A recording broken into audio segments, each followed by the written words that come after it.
ang saya ko. May nakita akong product sa Timo na it will help you kung mag-drive kayo, yung nag-face kayo sa sunset or sa sunrise.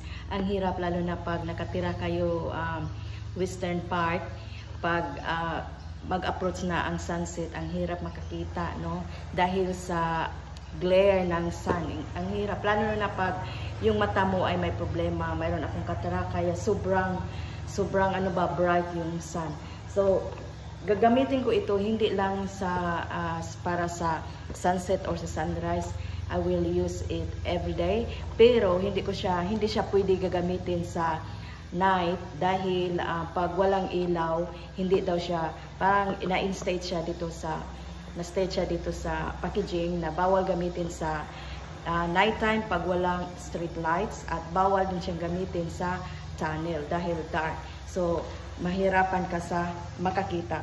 So ang na-observe ko yesterday nung linagay ko siya first sa passenger seat dahil yung asawa ko ang nagda-drive. Iba talaga para kang nakasuot ng sunglasses. So hindi na siya masyadong bright ang sun.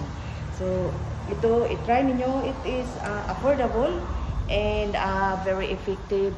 Ito siya. Ito yung niya, packaging sa front. So ipakita ko sa inyo kung paano natin i-install sa ating car.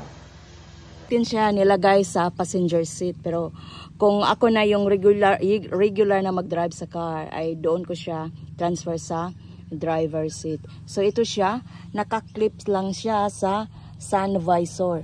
At dahil ang yung problema ko, dahil short lang tayo, kulang tayo sa height, pag nag-drive ako facing sa sun, yung sun visor, it's not long enough, kaya kailangan natin ng extension.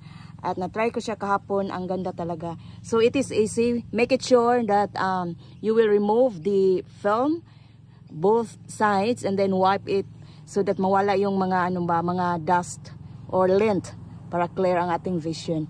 So it is very easy. I-clip lang natin siya dito. At strong naman ang kanyang pag-hold dito. So kung hindi mo siya kailangan natanggalin all the time. You can just leave it there. Whenever you want to use, it's already there.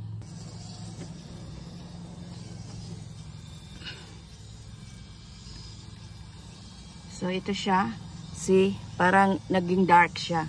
Kung wala ito, see the difference. See, bright. Oh, ito siya. So makatulong talaga sa ating pagdadrive if we are facing the sun.